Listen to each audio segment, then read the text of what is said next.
dia. Vamos dar prosseguimento à nossa matéria.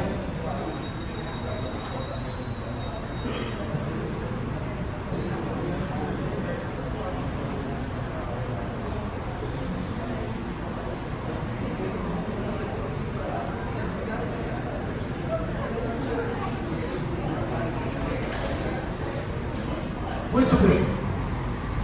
Eu dizia ontem, então, que nós precisávamos contextualizar, a partir da obra do professor João Marcelo Vilela, o tema da parentalidade socioafetiva. E disse para os senhores ontem que, depois da tese de Vilela, 79, que o tema passou a ser desenvolvido pela doutrina e passou a, vamos chamar assim, contaminar os tribunais, foi para debate nos tribunais, o Código Civil de 2002, evidentemente, ficou alheio a essa questão e a esse debate, completamente alheio. É aí que eu digo para os senhores, que se os senhores analisarem tudo o que dissemos na semana passada, retrasado nesse carnaval e nessa, o Código se distancia, em termos de direito pessoal de família, do direito que está nos tribunais, jurisprudência, e do direito que está nos livros, que é a doutrina. Então, esse tema da socioafetividade não chegou ao Código Civil. Contudo, a doutrina, de maneira a tentar dar concretude ao texto do Código Civil, diz assim: podemos achar no próprio texto do Código a porta, a abertura para a socioafetividade. Mas eu falei que o Código não tratou, onde estaria essa porta. O artigo 1603, foi 1593, atividade 1603, né? Não, 1603. 1593. O artigo 1593, ele vai dizer que o parentesco poderá ser natural, se for de sangue, DNA, o velho bom teste de DNA. Ou o parentesco poderá ser civil, se tiver outra origem, que não o DNA, que não o sangue. Significa outra origem. Parentesco por adoção, que não é o DNA. Parentesco civil por adoção. Parentesco por técnica de reprodução humana assistida, a famosa doação de óvulos ou espermatozoides, gametas. Quando a técnica é heteróloga, porque heteróloga. Porque vocês concordam que se o homem e a mulher que compõem o casal parental forem utilizar o material próprio, essa criança geneticamente vai ser DNA do casal. Ela é filha biológica, parentesco consanguíneo. Mas imaginemos que eu preciso de uma doação de gametas, ou de óvulo, ou de espermatozoide, ou de ambos. Esta criança é filha dos seus pais, não biologicamente falando, mas parentesco civil, por técnica de reprodução humana assistida.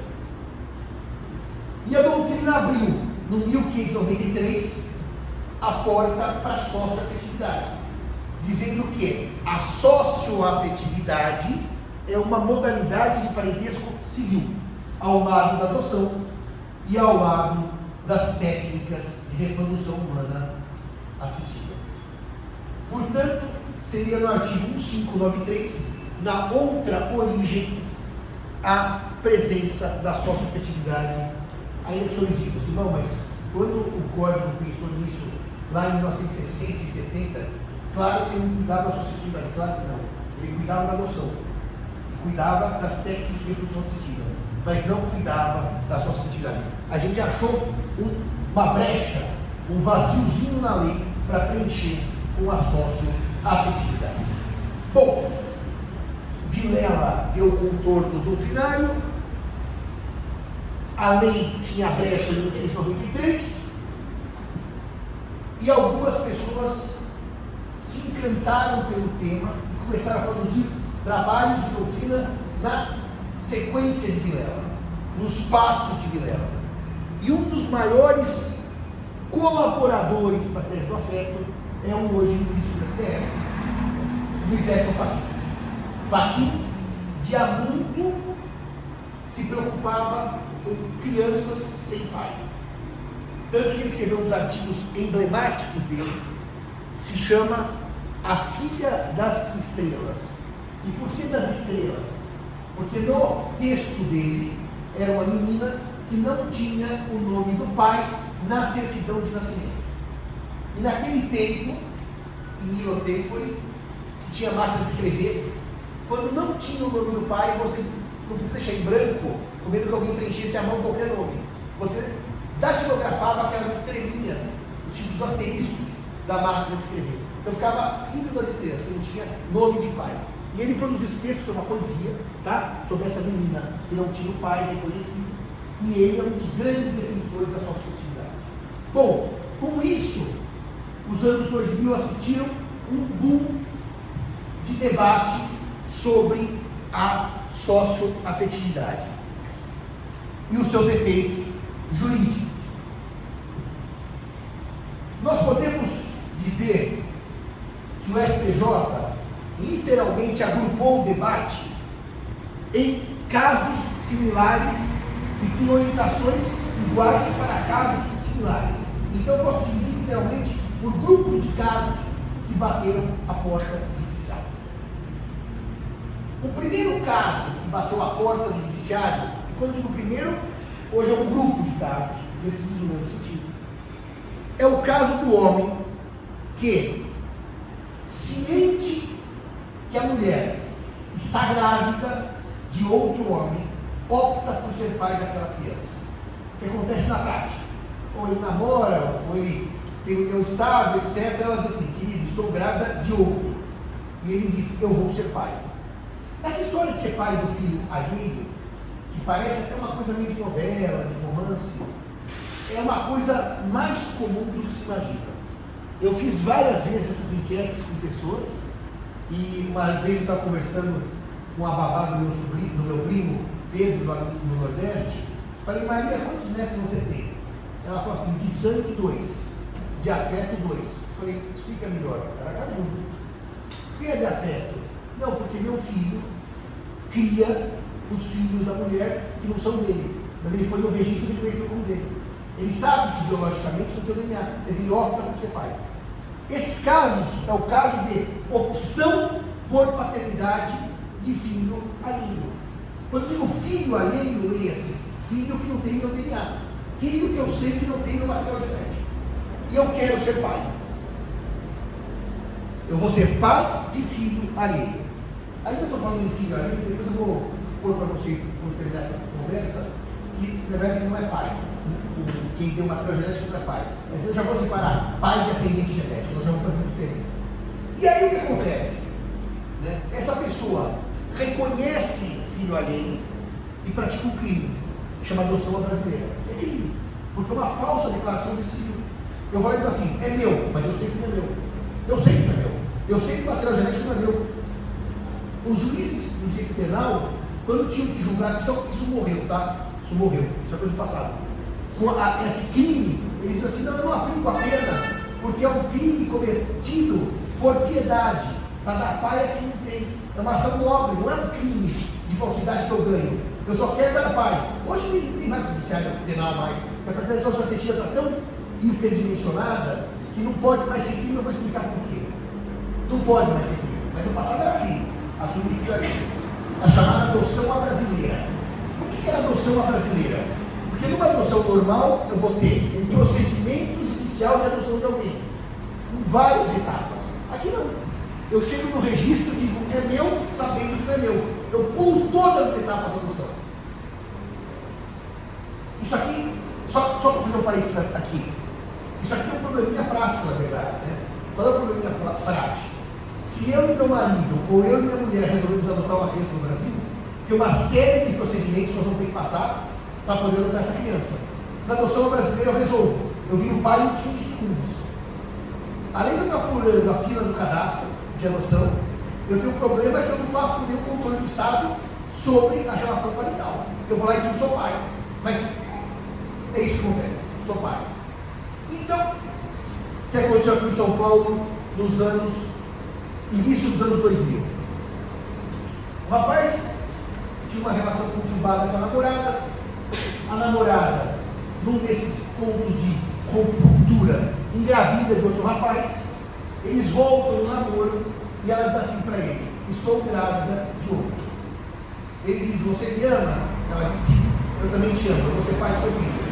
Eles se casam, ele é pai juridicamente da criança que nasceu de DNA alheio, mas ele é pai. Ele cria como pai, ele apresenta como filho, ele deixa a pessoa ter o sobrenome. Socialmente tem dominácio, tractácio e reputácio. E portanto aquela criança é filha para todos os efeitos. Depois de 15 anos de relação, o sujeito briga com a mãe da criança, sua esposa, entra com uma ação de divórcio contra a mãe e entra com uma ação negatória de paternidade contra o filho, dizendo basicamente: quero fazer o DNA porque ele não é meu filho. Bom, o filho contesta e diz: efetivamente ele não é meu pai no sentido biológico, porque ele sabia que casou com a minha mãe grávida de outro, mas ele é meu pai no sentido afetivo. Em Nilo Tempore não havia nenhuma chance disso prosperar. Isso bate no judiciário. O juiz diz assim: o senhor diz que não é pai, ele diz que não é filho, biologicamente, faça seu DNA. Quer dizer, para que se um diz que não é pai e o outro diz que não é filho? Mas vamos para a certeza biológica. E sai o resultado do DNA. Ele não é pai. O que o juiz faz? Extingue. Dá procedência no processo, sentencia e desfaz a paternidade naquela etapa. O filho, que agora já não é mais filho, porque por sentença ele perdeu a paternidade, recorre ao TJ de São Paulo.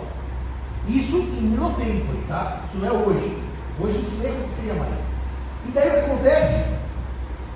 O relatório é feito pelo juiz desembargador, que à época era o presidente do Elefante, desembargador Antônio Carlos Matias Couto. E o Couto pega o processo e diz assim: a sentença tem que ser cassada. Por quê? Porque o debate nos autos não é DNA, é a fé, que o juiz deixou produzir provas sobre a fé. Devolve para produzir provas sobre a fé. Ao mesmo tempo, o processo análogo, o juiz faz o DNA análogo, era uma menina. O DNA disse que não é filha, o juiz sentencia com base no DNA, não é filha. Ela diz: eu quero provar o afeto, não tem afeto, é DNA, não é filha, acabou assim. E o processo vai para o TJ. Praticamente simultaneamente é isso. O desembargador pega o processo, e diz assim: o caso aqui é o tipo de uma tragédia humana. Essa moça foi criada por esse homem, que se apresentou como pai a vida inteira, deu afeto, deu carinho, etc. Ele diz que não é pai, e o DNA comprova que ele não é pai. Eu, como juiz, desembargador, não tenho o que fazer. Se o DNA diz que ele não é pai, ele não é pai. Mas, por que esse processo é uma tragédia? Porque eu tenho certeza que aquele homem que conviveu com ela como filha até agora vai se arrepender disso. Porque na velhice ele poderia ter uma amiga, uma pessoa para cuidar, que faz um libelo quase que agressivo ao autor, mas o autor ganha ação e nega a paternidade. Apesar dessa, vamos dizer, desabafo do desembargador, a ação é procedente. Então, no início dos anos 2000, nós vivíamos um problema, que era o que prevalece: o afeto, a criação ou o DNA. Isso chegou no STJ, aquele que recusa a paternidade que ele queria tê-la no passado. Sabia que não tinha biológica, mas que construiu a sua afetiva. O que os senhores acham que o STJ disse? Esse homem que sabidamente não é pai biológico, mas reconhece o filho alheio, exerce a paternidade, constrói o vínculo afetivo, pode desfazer o vínculo afetivo? Sim ou não? Não sabe. Mas o senhor acha que seria mais justo? Depois de 15 anos como pai, invocar o DNA ou não saber? A ministra Nancy Andrighi abriu a decisão que hoje é pacífica, que não desfaz. Não desfaz por quê? Porque a construção do vínculo afetivo bilateral não pode ser desfeita unilateralmente, invocando-se o DNA. Ela invocou inclusive regras de boa-fé e prevaleceu hoje na jurisprudência que aquele que assume paternidade de filho alheio, sabendo que não é seu, é pai por opção. Não pode se arrepender, não pode exercer o direito de distrato da paternidade. E, portanto, o afeto venceu. Segundo exemplo, o homem enganar. O sujeito registra o filho, muitas vezes pela paternidade patris est, é pai, e depois de algum tempo descobre que o filho não é biologicamente dele. Conviveu, criou, deu afeto. Depois do tempo não vou definir o que é afeto e jurídico, tá? E daí ele diz assim: não sou pai porque fui enganado pela minha mulher. Quando ele descobre que ele não é pai biológico, existem 3 caminhos que esses homens seguem na jurisprudência. 3. O primeiro caminho não é nem a jurisprudência, o primeiro é na vida, as outras coisas são a jurisprudência. O primeiro caminho, ele diz assim: não importa se a criança é ou não é biologicamente meu filho ou minha filha, é meu filho que eu criei, é minha filha que eu criei. E, portanto, essa pessoa eleva o afeto a valor jurídico e esquece o DNA. A pessoa sabe que não é pai biológico, porque descobriu posteriormente, mas ela assume a pessoa como filho. Eu não sei se vocês se lembram disso, há muitos anos, numa campanha presidencial do Lula contra o Fernando Henrique, o Lula acusou o Fernando Henrique de ter tido uma relação extraconjugal e um filho em Londres, com a jornalista da Globo. E também o Collor tinha acusado o Lula de ter aquela menina fora do casamento, quer dizer, nos anos 90% da barbárie, isso era relevante para o político. E o Fernando Henrique vai dizer assim: é verdade, eu tenho um filho em Londres. E é meu filho, como os outros filhos, e portanto eu vou criá-lo como filho. Não há nenhum problema. Se chama Tomás, rapaz. Hoje é rapaz, já é um homem filho. E ele fica pai desse rapaz, registrou o rapaz e é pai. Quando a dona Ruth Cardoso morreu, os filhos da dona Ruth e do Fernando Henrique resolveram fazer o tiratema e fazer o DNA desse rapaz. Esse rapaz não era filho biológico do Fernando Cardoso. Ele assumiu paternidade, acreditando ser pai biológico, quando não era. Resultado: o que ele fez? Absolutamente nada. É meu filho, eu tenho como filho, não importa o DNA. Esses casos não vão normalmente para o judiciário. A pessoa toca a vida e segue como se nada tivesse ocorrido. Eu já vou chegar no problema do Abdelmacir com a troca de óvulos de espécie. Já vou chegar lá. Mas, alguns homens têm uma de 2 reações. Alguns homens entram com uma ação indenizatória por dano moral contra a mulher, porque foram enganados. E aí eles não atacam a paternidade, só atacam o dano decorrente da mentira. Preserva-se a paternidade, mas se pede dano moral contra a mulher. E os tribunais têm concedido, não porque ela traiu, mas porque não contou na paternidade, uma pequena variação que alguns põem no polo passivo, além da mulher, o amante. Pedir indenização para o amante, porque afinal, se ela traiu com alguém. Houve uma cumplicidade no adultério. E é muito interessante, porque os 2 julgados do STJ que conhecem sobre o amante dão destinos diferentes para o amante. Um julgado diz assim: quem tinha o dever de fidelidade era ela, não o amante, porque ela que era casada. Então eu não posso responsabilizar por dano moral o amante, porque ele não descumpriu o dever de fidelidade que era da mulher com o outro. E portanto ele não quebrou os deveres do casamento. O amante sai ileso. O caso mais famoso é um caso do STJ em que o amante era o melhor amigo do marido. E é uma coisa que ele diz na petição: eu saía trabalhar e ela ficava com meu amigo e eu nunca soube, e agora ele é pai dos meus filhos, no plural. O STJ não deu indenização contra o amante, só contra a mulher. No segundo caso, o STJ aplica a ideia de que o ilícito foi causado por mais de uma pessoa, porque ninguém trai sozinho, tem que ter o outro, né? E portanto os dois pagam a conta juntos, solidariamente, por força do artigo 942, parágrafo único do Código Civil. Daí, vocês vão dizer assim: não, pode ter um tipo de adultério sem que haja o outro. Como é que uma mulher pode, e ela é senhora da doutrina, essa adultério, como é que uma mulher pode engravidar, estando casada com João, de José, sem ter relação sexual com José? Doação de esperma.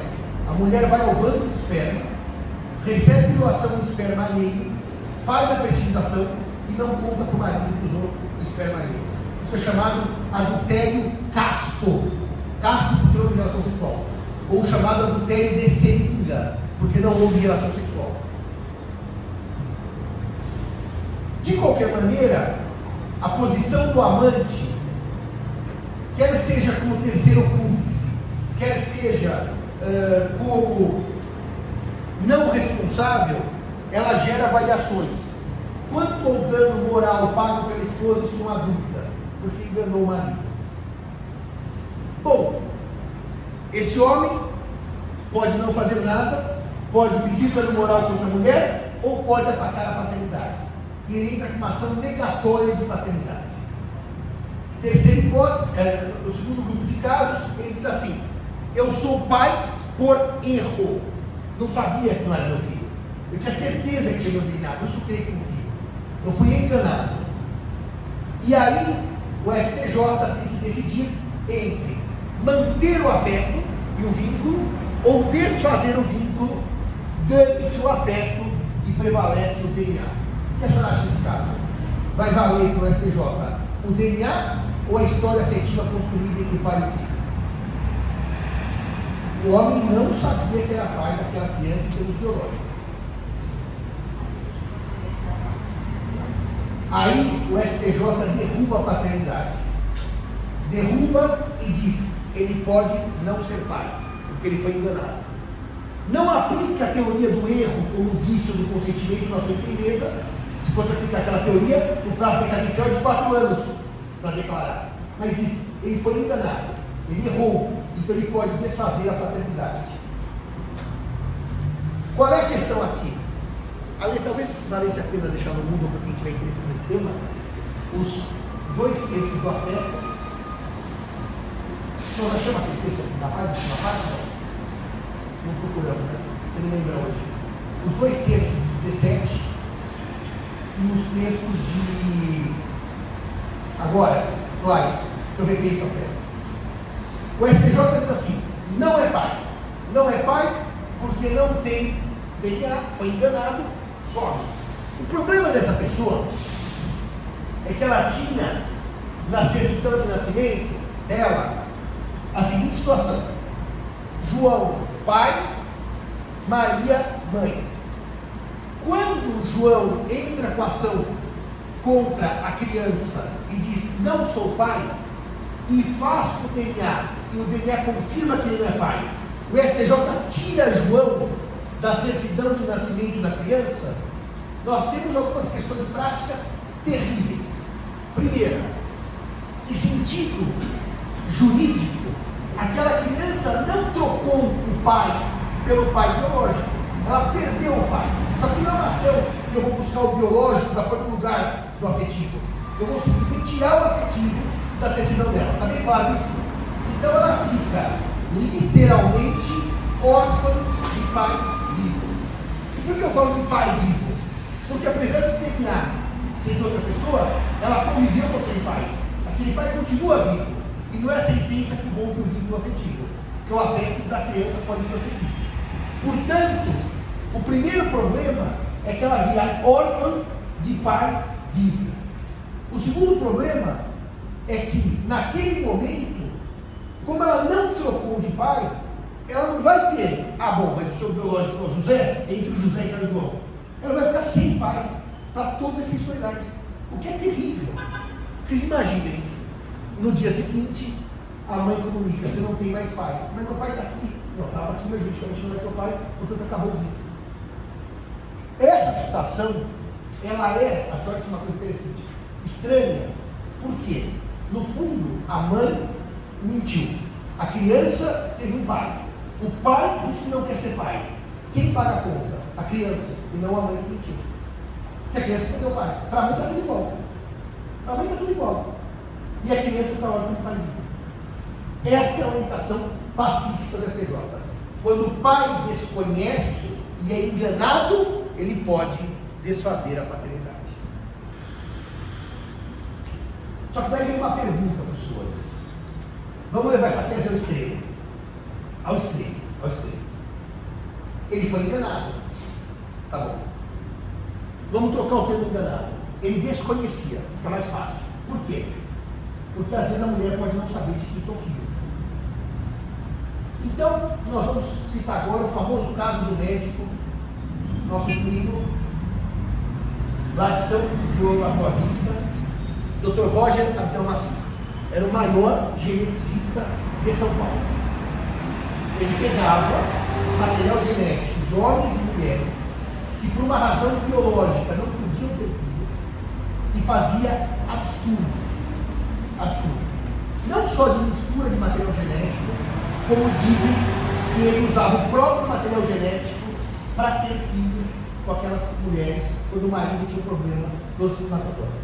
É um caso assim horroroso, que não merece maiores considerações a não ser as de gente da vida. Então, o que aconteceu? Uma jornalista chegou com o marido na clínica dele e disse: Dr. Roger, nós não conseguimos ter filho, já tentamos 1000 técnicas no Brasil, nunca deu certo, e nós queremos ter filho. Não, tudo bem, fica tranquilo, aqui vai dar certo. E efetivamente essa moça engravida. Quando ela engravida, fica todo mundo muito feliz.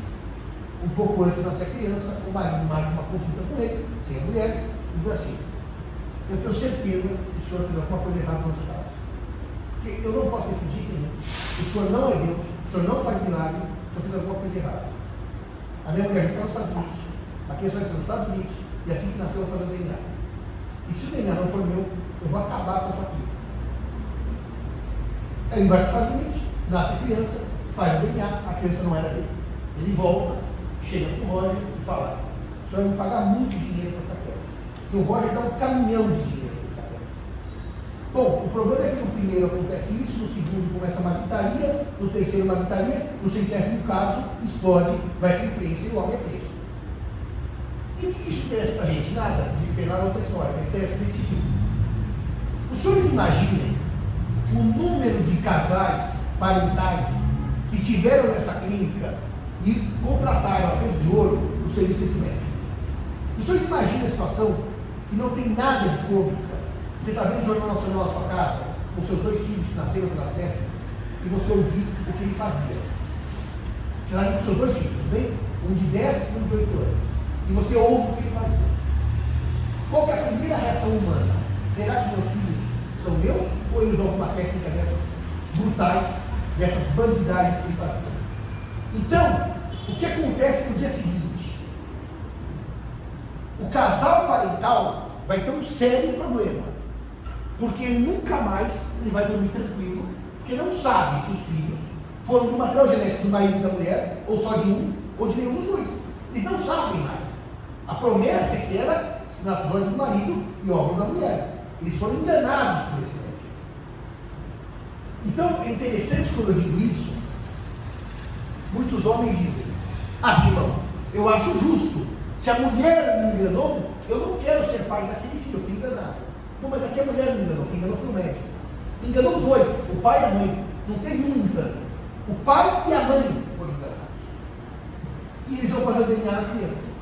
E eles descobrem que os 2 filhos não tem material genético nem dele, nem dela.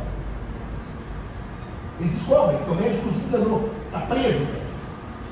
No dia seguinte, eles podem tomar duas decisões, ou três. Uma é não fazer nada. Toca a vida, não vou criar essa confusão na família. São meus filhos. A segunda é a processão médica, que eu faria também para tentar tirar dinheiro dele. Apesar que nessa altura já não tinha mais dinheiro, a gente subir para o patrimônio, claro, ele não é burro. E a terceira e última, eu vou entrar, eu e minha mulher, contra meus filhos, uma alegatória de paternidade e maternidade. E qual que é o fundamento? Fomos enganados. Não porque ela não teve relação sexual com vocês, é porque o médico nos enganou. Não tem aquela coisa da moral, a mulher traiu, não, nós somos enganados pelo médico. E queremos desfazer a dupla maternidade e paternidade, duplo vínculo. Se nós seguirmos a lógica do STJ, da mulher que trai o marido, é a mesma ideia. O DNA é de outro, e eu fui enganado do mesmo jeito, só que é com o médico.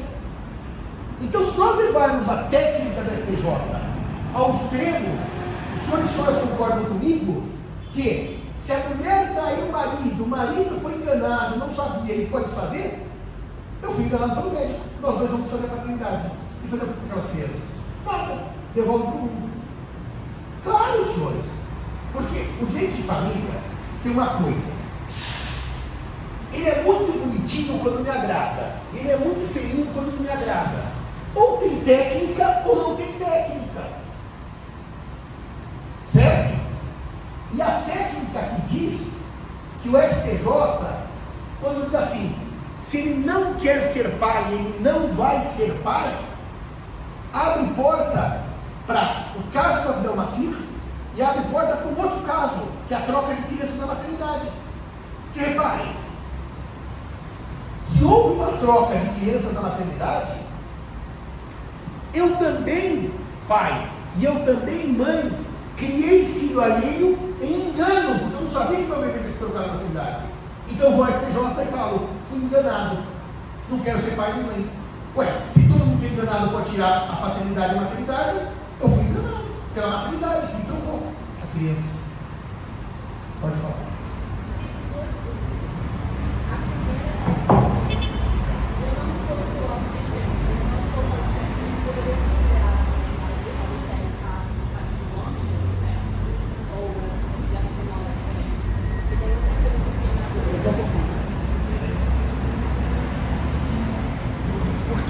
O caso é só da mulher.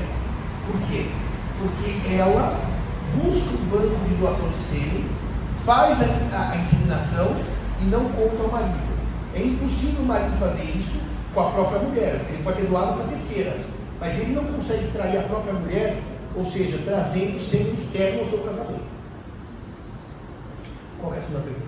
Era se no caso em que a mulher assumir o filho, como ela entendia conjugalmente, nesse sentido, o tratamento é exatamente igual. Se a mulher assume o filho que o marido teve conjugalmente, exatamente como o marido que assume o filho que a mulher tem de outro. Não há diferença de gênero, o efeito é exatamente igual. Bom, então, desface a paternidade porque houve traição. Desface a paternidade porque eu fui enganado.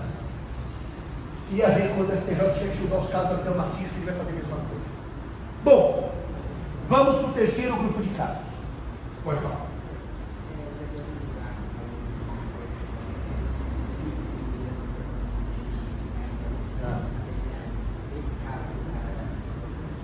Me pergunta sobre isso daqui a pouco.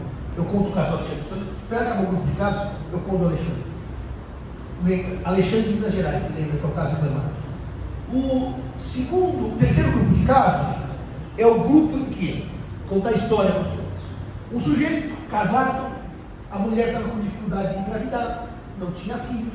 Ele pega uma criança que ele sabe que biologicamente não é dele e registra. A adoção brasileira. Portanto, ele é pai daquela menina.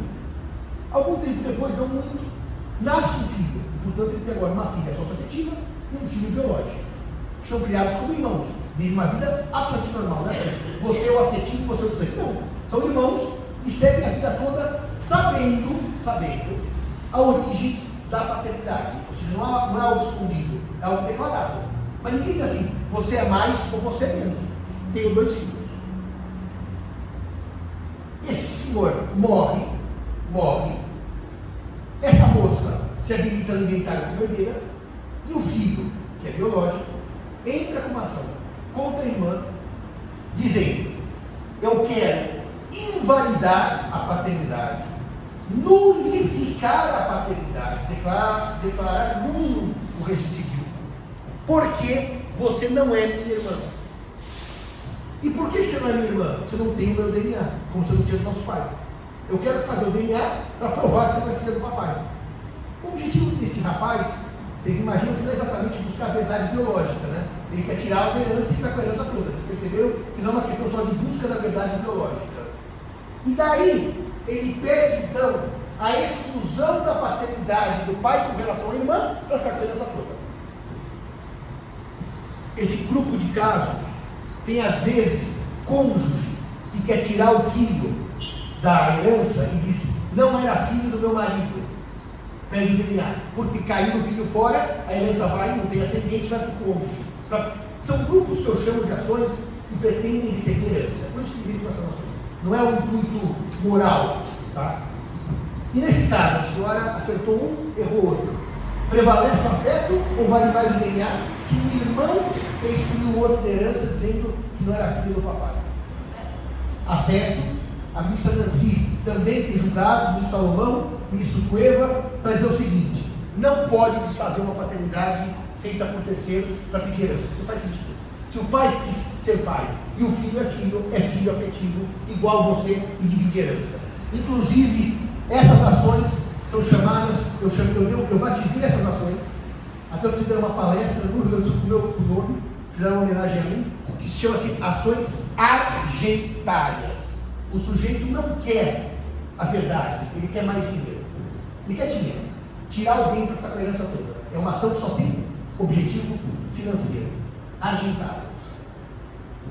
Tem outras ações argentárias que eu vou mostrar para os senhores. Terceiro grupo de casos, prevalece o afeto. Terceiros não podem desfazer a paternidade socioafetiva construída. E aí vem o famoso julgado de 2012. O famoso julgado de 2012, de dezembro, foi um julgado que, no meu sentido, criou o maior problema jurídico de todos, que é o que nós estamos vendo agora, porque até agora nós estamos na parte bonita, agora nós vamos estar no afeto como perversão. É o julgado do Salomão. O que aconteceu nesse julgado do ministro Salomão? O filho descobre que o seu pai sócio-afetivo não é pai biológico, que ele foi criado por um homem, ele teve as trocas da Tractácio, a fama da Reputácio, o nome da Nominacio, mas se quiser o DNA, ele não é filho daquele homem. E descobriu, portanto, quem era o seu pai biológico. A mãe disse: o seu pai biológico não é esse, é aquele. E aí ele descobriu uma coisa interessante, que o pai biológico era um homem muito rico, muito rico. E ele tinha lá em casa o pai que era menos rico. O que ele faz? Ele entra com uma ação. Agora, o quarto grupo é o filho que entra com a ação. Até agora nós estamos falando de pessoas ou do pai. Não, aqui é o próprio filho. Ele entra com uma ação pedindo o reconhecimento da paternidade biológica em detrimento da sócio-afetiva, para excluir o pai sócio-afetivo e para que a verdade biológica prevalecesse no seu registro. Ou seja, ele vai dizer basicamente o seguinte: eu, filho, tenho direito ao pai biológico. Por quê? Porque se minha mãe e meu pai sócio-afetivo combinaram que ele ia ser meu pai, eu não participei do combinado.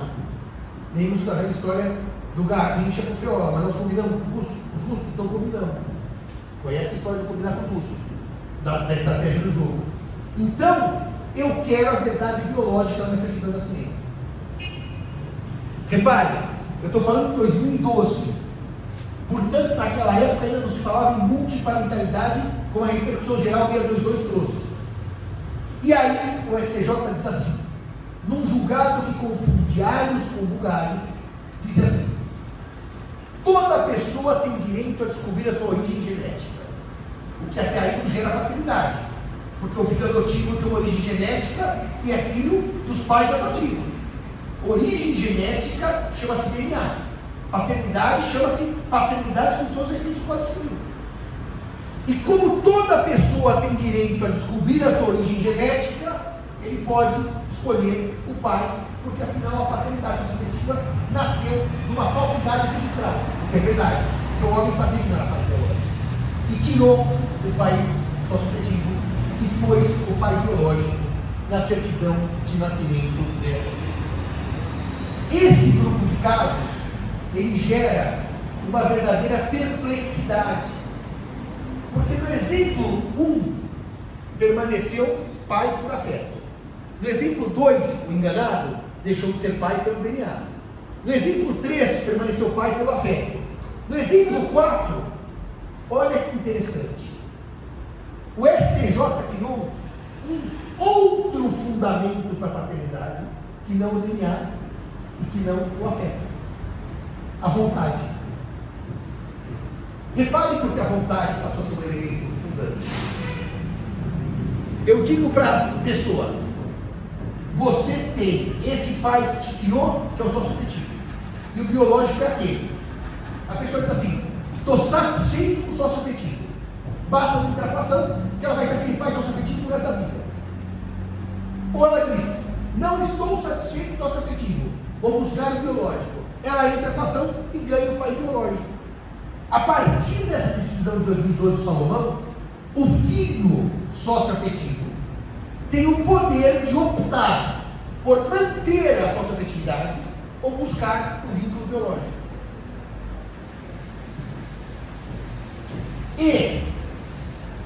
E buscar o vínculo biológico em 2012 implicava tirar o sócio afetivo da certidão de nascimento e ficar com o pai biológico. Em 2025 implica deixar o sócio afetivo e acrescer o biológico em multiparentalidade. Ninguém mais tira pai, você só acresce pai hoje em dia. Daqui a pouco eu vou falar da multiparentalidade. Então, em 2025, significa aquecer. Agora, eu queria fazer uma reflexão aqui para os senhores sobre afeto e DNA. Não me esqueça que fala do Alexandre, que é o caso que o afeto tem maior repercussão no Brasil. O Alexandre Fortes, que perdeu no STJ. Deixa eu fazer uma nota para os senhores. Preste atenção na minha pergunta, para não haver equívoco. E aqui eu não estou fazendo pergunta para levantar a mão. Quem aqui tem certeza absoluta que é filho biológico daquele com o seu certidão de nascimento do pai? Como é que eu tenho uma certeza absoluta que eu sou filho do meu pai? Absoluta. 100% de certeza. Eu posso ter uma 100% de certeza que eu não sou filho se eu for filho adotivo. Eu sei que eu não sou filho do meu pai biológico. Por quê? Porque rompeu o vínculo com a família. Como é que eu posso saber que eu sou filho de alguém no seu Brasil? Eu não tenho certeza. Uns falam assim: é só olhar a cara que é parecida, pô, mas tem tanta gente parecida com outros, né? Que a cara é o melhor indício. Qual que é a única certeza que eu posso ter? DNA, certo? Parem os senhores e pensem nos senhores na vida dos senhores. Os senhores conhecem alguém que é filho por força de ter feito DNA? Ou seja, no círculo social que vocês estão, as pessoas são filhas da presunção paternizante ou do DNA? É o que eu dizia na outra turma ontem, do quinto ano. Nós estamos com debates excelentes no quinto ano. Seguinte, senhores, há um consenso social que pai é quem cria. Tanto que as pessoas, em regra, não acordam e perguntam: puxa, será que eu tenho o DNA desse homem que me criou? A gente não acorda escovando o dente e pensa em DNA. Por isso que nós não temos DNA como fundamento da paternidade, certo? A presunção ainda prevalece. E mais do que isso, gente, quando a mulher não é casada e o homem vai ao registro civil e diz assim, eu sou o pai da criança, o registro civil diz assim, vamos fazer o DNA para ter certeza que o senhor é pai. Ele é pai porque escolheu. O que eu quero dizer para os senhores? O DNA, tão festejado pela sociedade brasileira, ele não é o formador de paternidade por excelência. O que forma a paternidade é o afeto. Por isso que os senhores, creio eu, que a maioria não foi fazer DNA para ter certeza que o pai é o seu pai. Meu pai morreu, eu não fiz DNA. E eu sei para que DNA é meu pai. Por quê? Nominácio, fracasso e reputácio. Se nós todos valorizássemos tanto o DNA quanto faz o STJ, sabe o que ia acontecer quando nascesse uma criança? Nasceu a criança, tudo bem?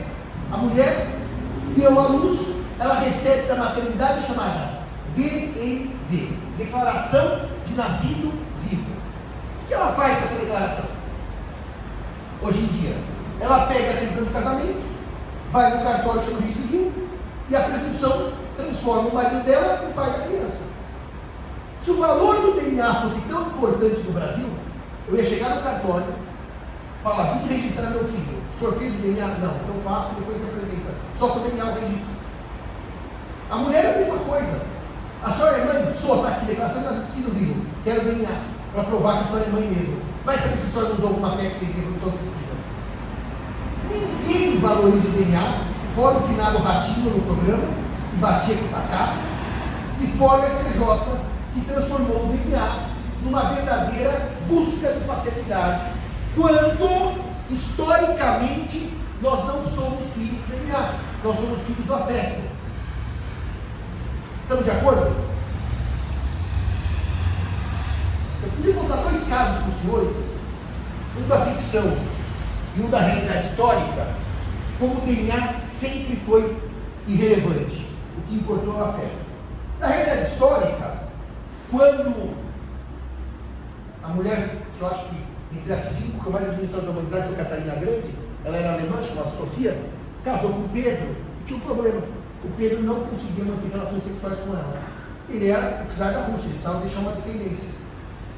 Diz até na história que ele tinha uma impotência seletiva. Ela era uma mulher tão imponente que tinha medo dela. E daí ela chega para a tia do Pedro e diz assim, chama de Elizabeth, estamos com um problema. A Rússia vai ficar sem czar. Seu sobrinho não mantém relação sexual comigo. E a czarina, Elizabeth, diz para ela, escolha um soldado bem parecido com ele fisicamente, tenha relação sexual porque vai ser o próximo czar da Rússia. Não vai ter sangue, vai ter afeto. E o que prevaleceu? O czar por escolha afetiva, não por sangue. E no círculo social todo mundo sabia que não era filho dele, mas ficou o czar do mesmo jeito. Então ninguém falava, vamos ver o DNA para ver se você é rei. Vamos ver o DNA para ver se você é rainha. O segundo caso, que é o caso da ficção, que é o caso que eu mais gosto, porque eu era viciado no Star Wars, até sair aquela série do... Foi a pior coisa que eu vi na minha vida. Não, Mandalorian eu amo. Mandalorian e o Grogu eu amo. Não, aquela série que é um daqueles que... Não, depois eu vou ver. Eu detestei tanto que eu nunca mais assisti Star Wars depois daquele dia. Mas eu era daquele que assistia toda semana os 3 filmes. Mas existe uma cena de paternidade socioafetiva no Star Wars que é fantástica. A hora que o Luke está em Destiny, lutou com o Darth Vader, e ele já perdeu a mão, ele está agarrado, e o Darth Vader fala a frase mais famosa do cinema que ele não disse, na verdade. Ele não disse. Aliás, as duas frases mais famosas do cinema são falsas. A do Muscle, ela diz Casablanca, que ela diz Plates Against, é mentira, ela só diz Plates, aí eles verbam, e o Darth Vader não fala Luke, I am your father, ele não fala essa frase, só que passou uma história do cinema. O cara olha para aquele pai que encarna todo o mal e quer se suicidar. Ou seja, ele não aceita a paternidade genética, biológica, ele quer manter a paternidade socioafetiva.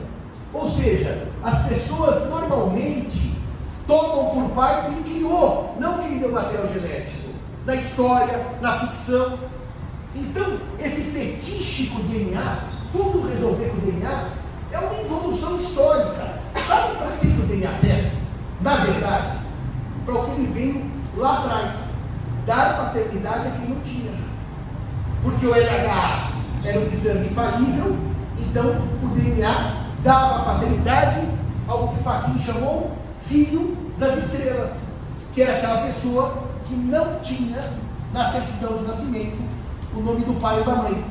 E esse sim ganhava por DNA o direito de ter um pai. Hoje o DNA rivaliza com o afeto na origem parental. Na origem parental. E isso gera um outro problema. E vem a ser assim, o seguinte problema.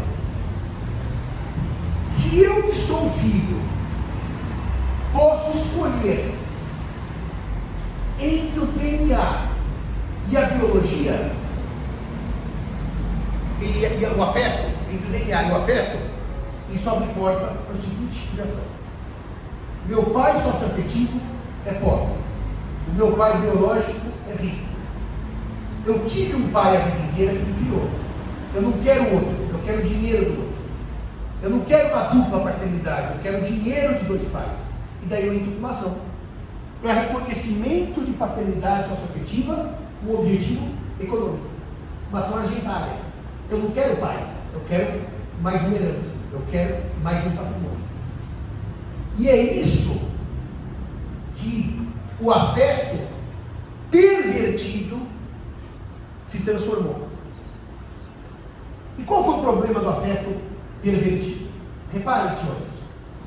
E já vou entrar nas críticas à multiparentalidade daqui a 2 minutos. Reparem.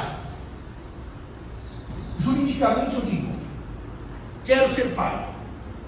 Bom, mas aquela criança já tem um pai. Problema. E se aquela criança não tiver um pai? Eu quero ser pai. Sistema normal, adoção. Um processo de adoção para ser pai daquela criança. Se aquela criança já tiver um pai, para eu ser pai adotivo, eu preciso destituir o poder familiar. Ela espera daquele pai e eu vou entrar no lugar dele.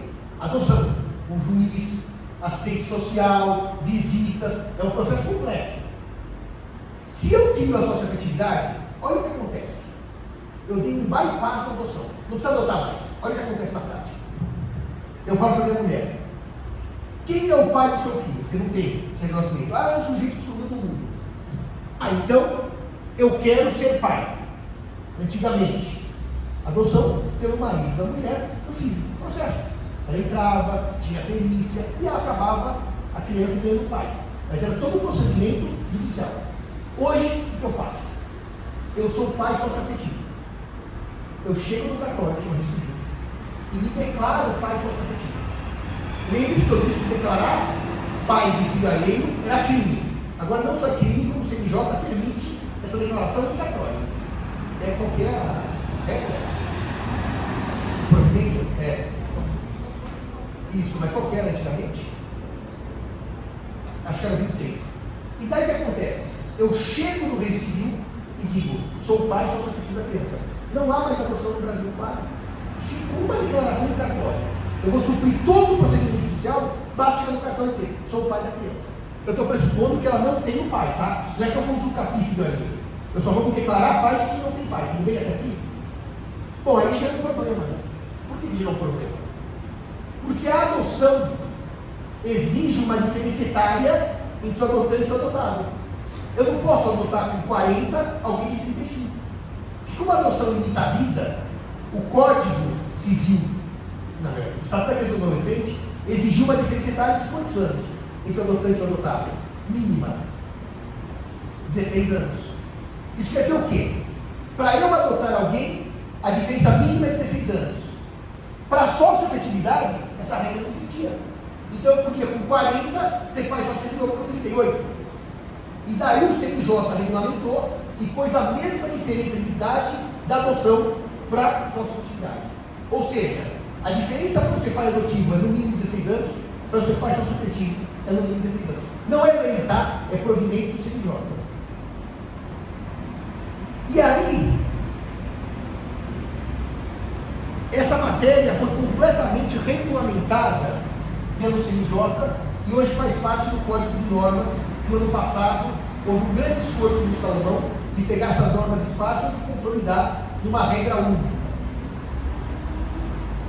De qualquer maneira, a adoção foi solapada pela socioafetividade. 83, né? É daquele fora do tempo, fora do prazo. É o 83. O 26 era com reconhecimento extemporâneo de paternidade. E aí, solapou a adoção. Por que solapou a adoção? Deixa eu falar um pouco sobre a adoção agora, que eu estou fazendo a comparação com a paternidade substitutiva. Eu quero adotar no Brasil. Como é que funciona? Existe um cadastro de adotantes. Eu vou me cadastrar para passar por um procedimento, para esperar a criança surgir na fila, e aí eu vou poder começar o procedimento de adoção. Se eu tenho uma criança que é abandonada na minha porta, pela mãe ou pelo pai, não importa, o que eu devo fazer juridicamente? Entregá-la a uma delegacia que vai encaminhar um abrigo de menores, e aquela criança vai entrar na fila de adoção, se não houver pai ou mãe que se identifique. Isso é normal. Normal pela lógica do sistema. O que as pessoas fazem no Brasil? Pegam a criança, põe para dentro e cria como filho. E as pessoas pegam aquela criança e levam para o judiciário. Eu quero ser pai e mãe só substituído, porque eles estão abandonando na minha porta. Quando não existia a sócio-afetividade, eu dizia, eu quero adotar essa criança, porque não existia a sócio-afetividade. Foi largada na minha porta. E aí o judiciário diz assim, não, você não pode adotar. E por que você não pode adotar? Porque a adoção no Brasil não pode ser intuito persona. Eu não posso falar, eu quero adotar João, eu tenho que entrar no cadastro. Sob pena que eu perverter o cadastro, pegando uma criança, ponho na minha casa e não tem fila mais. Eu adoto antes que os outros. Para cumprir a rigidez da fila, eu não posso adotar personalissimamente. Quero adotar Mariazinha. Eu quero adotar. Estou numa fila e vai aparecer uma criança para eu adotar. Resultado prático disso. A chamada fila de adoção, hoje, virou uma ficção. Porque basta eu acolher a criança em casa e pedir a sócio-afetividade. Não precisa mais pedir adoção. A sócio-afetividade não tem essa vedação do intuito persona. Ao contrário, é porque eu estou exercendo o papel de pai. Então a vedação da adoção do intuito persona no Brasil também enfraqueceu com a sócio-afetividade. Porque afinal agora basta pôr em casa e pedir a paternidade e a maternidade. Ou seja, a sócio-afetividade acabou com o crime de adoção no Brasil. A sócio-afetividade acabou com a adoção em muitos casos. Em muitos casos, a sócio-afetividade gerou uma revolução no direito de família. E o Código Civil não diz nada sobre ela. Vamos falar agora da multiparentalidade. Qual é o problema da multiparentalidade? Os defensores árduos da multiparentalidade dizem é melhor 3 do que 2. Vai falar.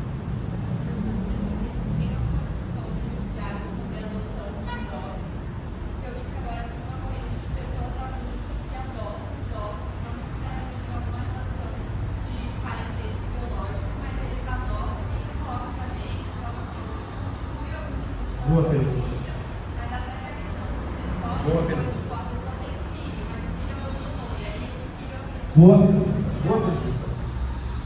Quando trata de idosos, que é um problema curioso, porque o Brasil sempre se preocupou com a infância e a juventude, porque a morte vinha cedo, ao contrário dos países europeus, que a morte é muito tardia, nós nos preocupamos com os idosos já faz alguns anos, porque a população está naturalmente envelhecendo. Melhora a saúde, melhora os tratamentos de saneamento básico, melhora a alimentação, a população tem que envelhecer. Que é um problema que a Europa já enfrenta há muitos anos, mas há muitos anos, que é o abandono de idosos. E, no caso dos idosos, disse a Mariana que existe uma corrente, um movimento social de acolhimento de idosos, por pessoas que não são da família. Pode até ser, tem muito sobrinho que acolhe um time idoso, tem muito amigo mais jovem que acolhe um amigo mais velho, mas pode ser muito estranho. Neste caso, veja que interessante, o termo adoção, que é um termo social, eu adotei, como a campanha Adote um Aluno, é um nome simbólico de um apoio a essa pessoa. não é adoção do sentido jurídico. Ele dificilmente acaba com uma adoção do sentido jurídico de um processo. Mariana, só para você saber, pode ter adoção de maiores, tá? No Brasil, não é só de menores. É que o ECA cuida da adoção de menores. E agora, pode ser que revogou agora, 2009, agora não faz um tempão, revogou a adoção e jogou tudo no ECA, inclusive de maiores. Agora, me parece que é muito mais fácil, nesses casos, eventualmente, estabelecer um vínculo socioafetivo do que adotivo no sentido formal. Ou seja, aquele mais jovem que adota, no sentido, entre aspas, o mais velho, pode desenvolver um vínculo socioafetivo e virar efetivamente filho. Mas só uma questão aqui, a sua pergunta suscita, que existe um breve parênteses. Nem toda relação social tem que ser completada pelo direito. E nem sempre é bom que seja. Vou dar um exemplo só. Esse é o exemplo, até eu vou adotar junto com esse nome que você agora, de solidariedade pessoal que não precisa virar jurídica. E que é bom que não vire. Eu vou te dar um exemplo. O exemplo clássico, eu ia dar na aula que vem, mas eu antecipo agora, é do dever de prestar alimentos. Dever de prestar alimentos. Quem tem que prestar alimentos no Brasil?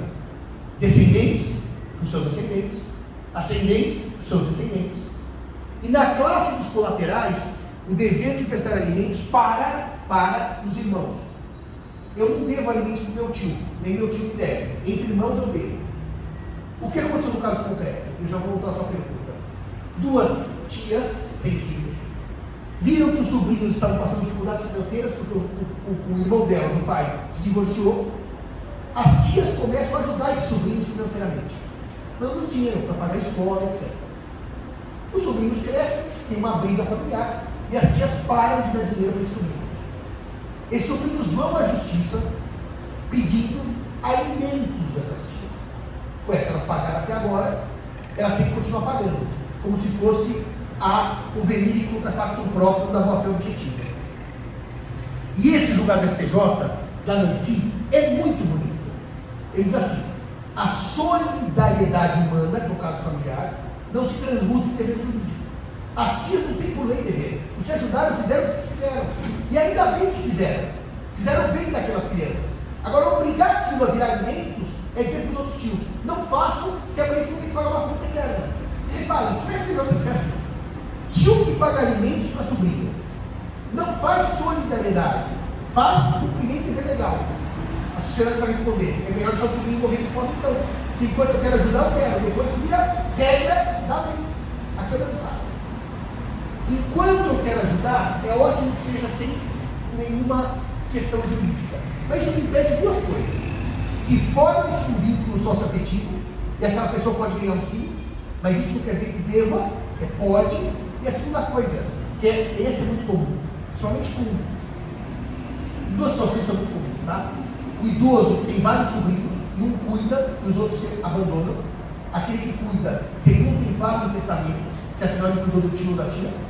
E o outro caso muito comum de idoso é quando tem muitos filhos, mas só um cuida do idoso, ele deixa disponível para aquele filho.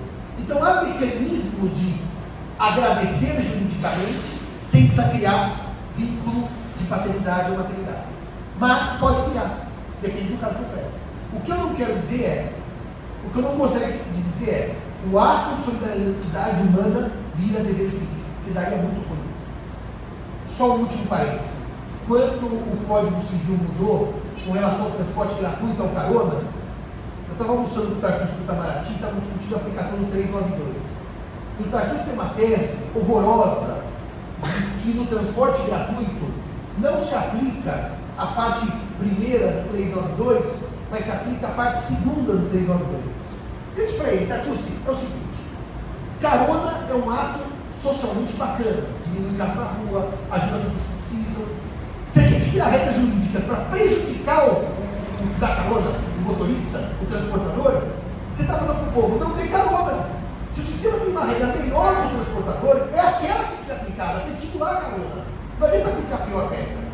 Para completar, eu acho que nesse caso não precisamos aplicar regra jurídica, salvo se for caso de aplicar a regra jurídica. Quem levantou a mão? Senhora, pode falar. Questão da socioafetividade para rever seu filho, ela se aplica independente se a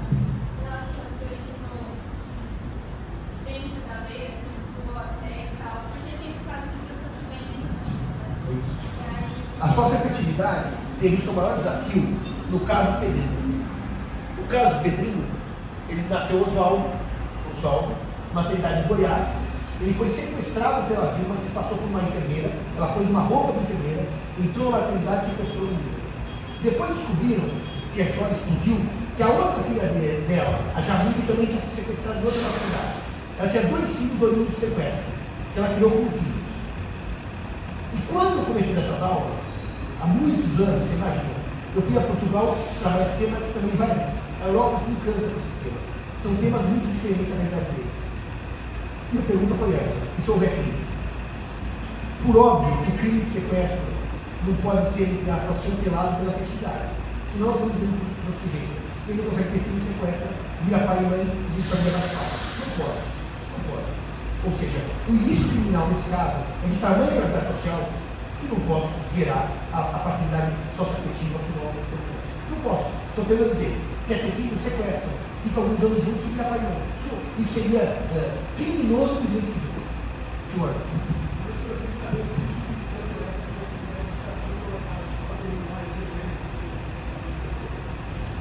O professor Tartucci, que é um apaixonado pela Supress e pela Surex, eu aprendi Supress e Surex, sabe quando a Tereza foi prestar em vocês em 2001, ela falou assim: Simão, o professor Junqueira pôs aqui, ó, no programa Supresso, Surex e Verniz. Você sabe que isso eu nunca ouvi falar.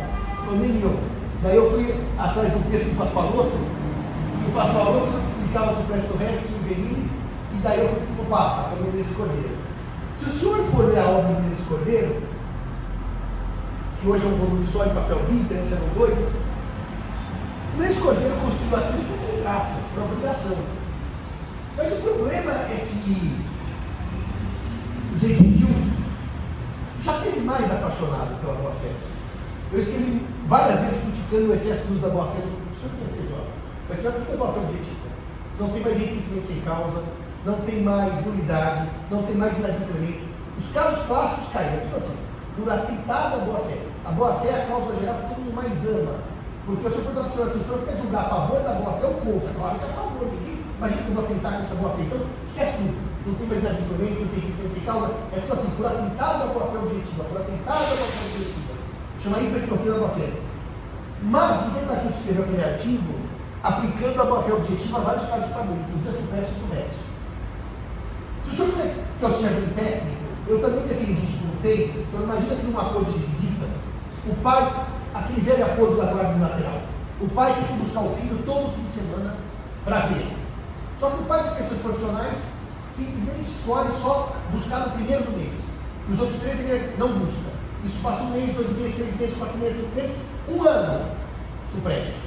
Afinal, o acordo permitia 4 fins de semana e só pegou 1. Se o senhor não tratar isso como supresso, o senhor vai tratar como recurso de posição jurídica. Mas o efeito é o mesmo. Quem exerceu visita não pode depois chegar um dia, o senhor imagina. O pai some 15 anos e não exerce a visita, tudo bem? Um dia ele chega e fala assim: 15 anos estou contando no calendário, esse é meu mês de férias. Então, 15 anos depois, ele tem o direito judicialmente.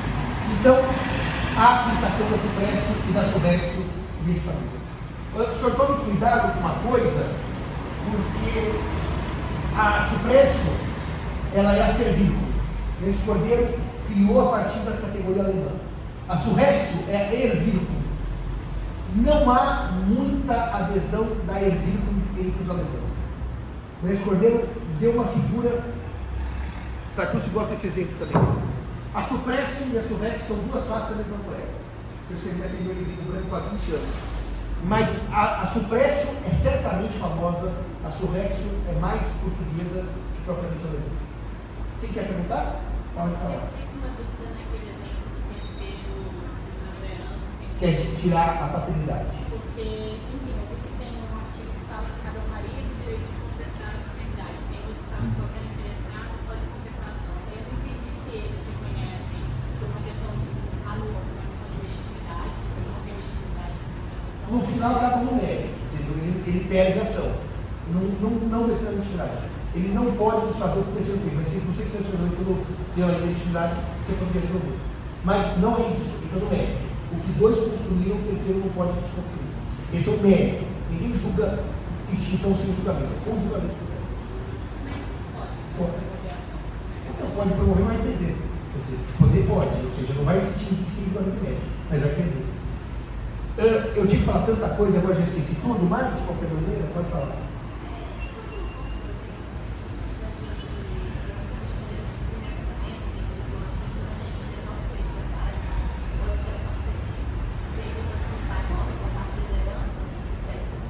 O problema de abrir para a sócio-afetividade é para essas ações ajeitadas.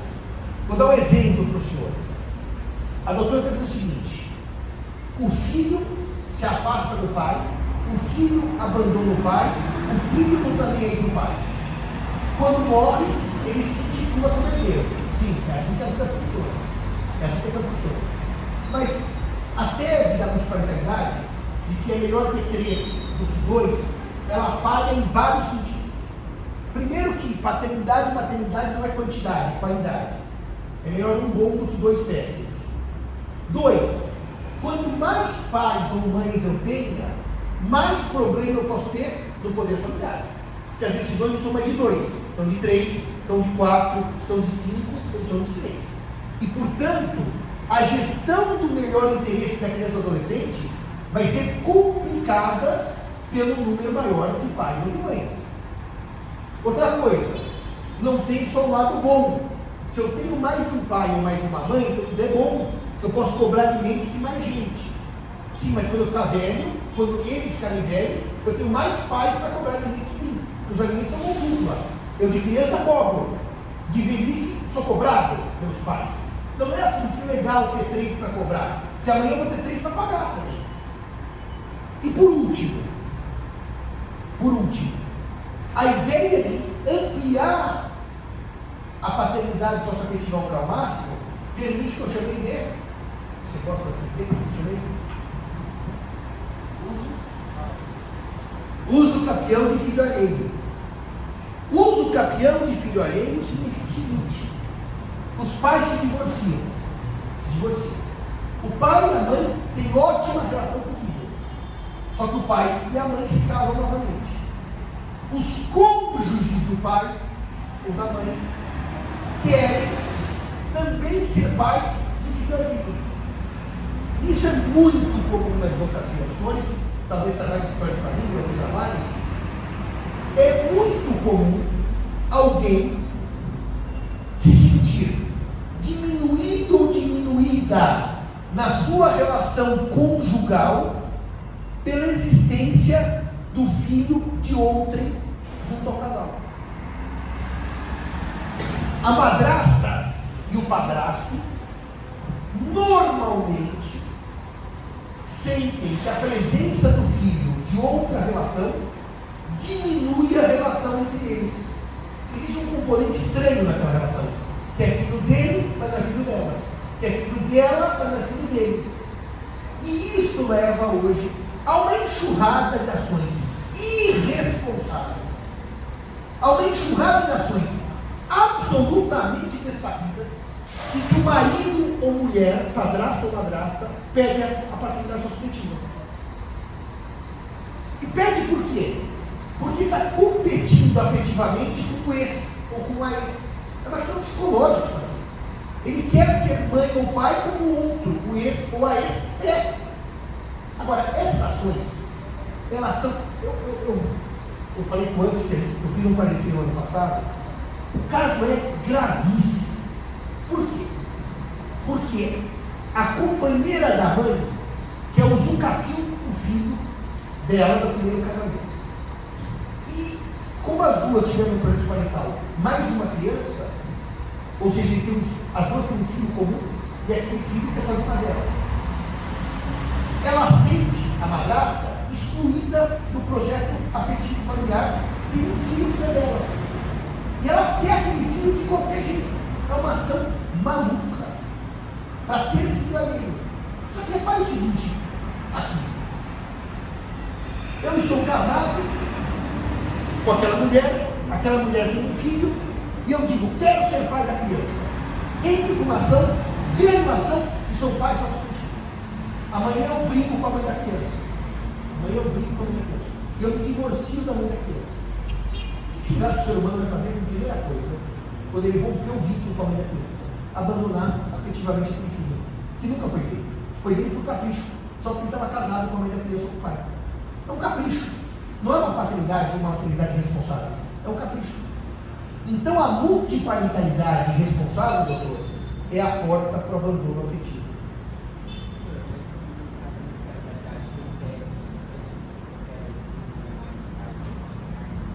Pode ser o filho que pede, ou pode ser o pai ou a mãe. São duas vias. O filho pode pedir mais um pai, mais uma mãe, ou o pai mais uma e a mãe pode pedir para serem acrescidos ao filho. São duas vias. Tem dois tipos de ação, do filho e dos pais. E só para responder a ele, e vou terminar a mesma aula em um minuto, o Alexandre Fortes foi o caso que balançou a jurisprudência brasileira, foi o caso que eu mais sofri com a derrota, mais até do que o Cormeiro do Loureiro sobre os pactos de Corvina, né? Perdemos essa, né? E eu tentei, viu? Falei com o Loureiro bastante sobre isso, mas não deu certo. Fui derrotado pelo chefe do Felipe, do Mário Delgado. Foi o tema que mais me irritou depois desse. O Alexandre era um menino, filho de pais casados, Belo Horizonte. O pai e a mãe estavam super bem, um dia brigaram, um dia se divorciaram, e um dia o pai foi trabalhar na África do Sul. O menino ficou em Minas Gerais, em Belo Horizonte. O pai casou-se de novo, o pai teve novos filhos, e o Alexandre foi esquecido pelo pai. O pai passou uma borracha, como se não fosse. O único detalhe que é interessante nessa história do Alexandre Fortes: o pai nunca deixou de pagar pensão, mesmo trabalhando à distância, mesmo trabalhando na África do Sul. Ele, inclusive, quando houve um aumento salarial da empresa pagadora, ele informou o processo para pagar mais do que ele. Então tinha uma função de manutenção garantida, que era o dinheiro. Ele nunca deixou o menino abandonado materialmente. Só que ele não tinha contato nenhum. O filho tenta achá-lo, etc. Tenta ligar para a África do Sul, tenta mandar e-mail, não tem resposta. Um dia o filho descobre, por conhecidos, que o pai estava voltando ao Belo Horizonte.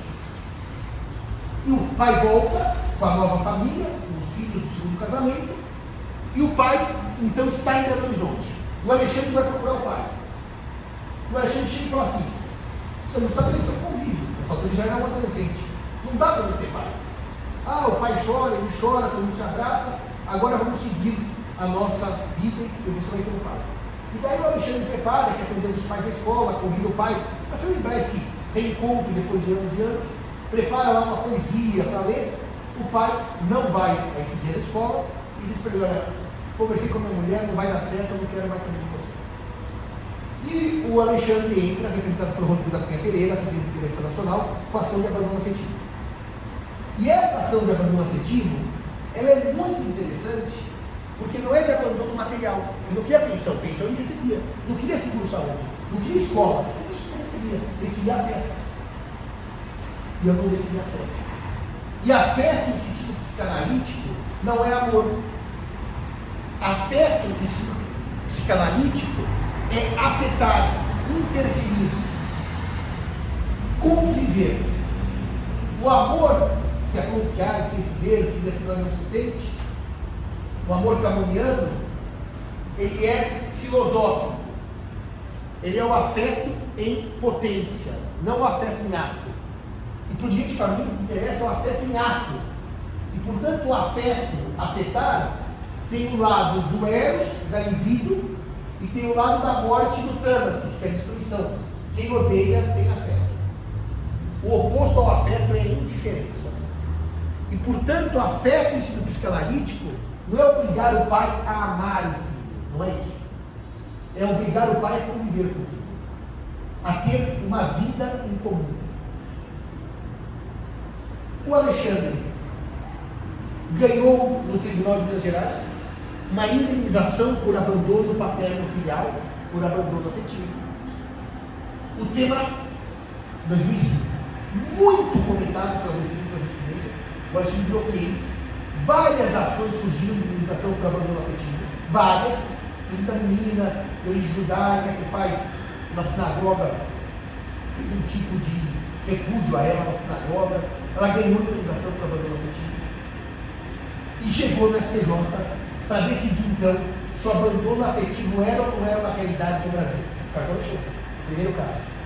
E o STJ entendeu que a ação era improcedente. E o fundamento da improcedência da ação do Alexandre no STJ foi: amor não se exige, ou se tem ou não se tem. Não posso pedir amor no tribunal. Com toda a construção que a Gisele Breninga fez, afeto, corrupção, entusiasmos, a libido, desejo de morte, que afeto não é amor, o STJ deu na cabeça. Perdemos o caso do Alexandre.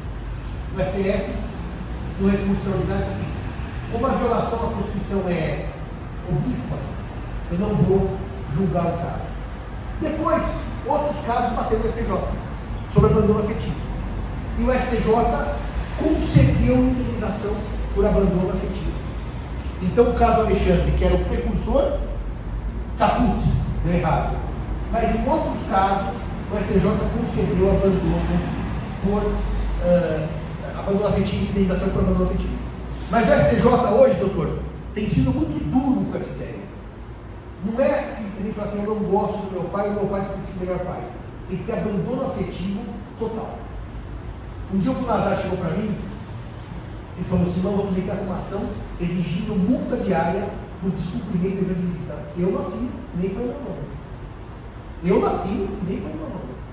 Eu sou radicalmente contra forçar uma relação por multa se a relação vai fazer mal ao menor. Porque quando você pensa no pai, você pensa no pai bonzinho, né? Você não pensa no Darth Vader. Você pensa no Luke, no Obi-Wan, certo? Você sabe quem são? Não interessa. Você não pensa no, por exemplo, não posso falar aqui nada, nós somos parágrafos para tudo, mas é que eu não faço, tecnicamente. Então, nesse caso, entrar com uma ação para obrigar o pai a visitar o filho, eu não faço isso. Eu não faço isso porque eu acho que é ruim para a criança. E daí tem um problema, né? Quando a gente prendia pai, que eu adorava ir na porta da escola, fazer a campana, pegar o pai, levar para a delegação, eu adorava isso. Eu falei, cada semana eu prendi um pai. Mas isso nos anos 90, não era de cabelo, não era de novo. Quando eu fazia isso, eu não tinha dimensão de um negócio que vocês que estão trabalhando com direitos, principalmente de família, tem o reflexo pessoal versus a decisão jurídica. Você sabe o que acontece quando você mete um pai na cadeia? E olha que eu meti muito isso, não estou dizendo assim, que horror, que absurdo. Vou fazer campana aqui no Campo. Campana, eu e o detetive. Chegou o pai, pá, prende. E eu ia para a delegacia, levar escova de dente e pasta. E falava: agora o senhor liga para advogado, eu pago e tu sai. Várias vezes eu fiz isso, eu adorava fazer campana. O que acontece com isso aqui? Na hora que o senhor prende o pai, o efeito pessoal é nefasto. O pai nunca mais quer falar aquilo. Ele se sente altamente agredido. Por isso que a prisão tem que ser a última raça. Por isso que a ação para obrigar o pai a ver o filho com multa tem que ser a última raça. Você destrói qualquer chance de conflito. A hora que não ordem de prisão, você destruiu a relação paterno-filial para o resto da vida. Nenhum pai depois de preso vai falar mais contigo. Então é assim.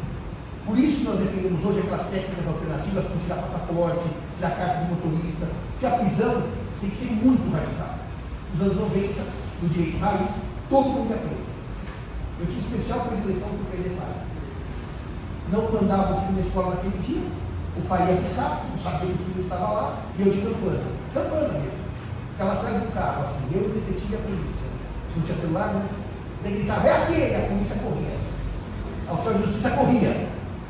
O senhor falando de tal, o senhor está preso por não pagar alimentos, secreto tal, da ordem tal. O cara começava a gritar.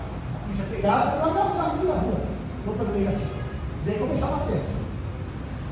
Senhores, até a semana que vem, se Deus quiser. Eu não respondi o divórcio ainda, respondo na semana que vem.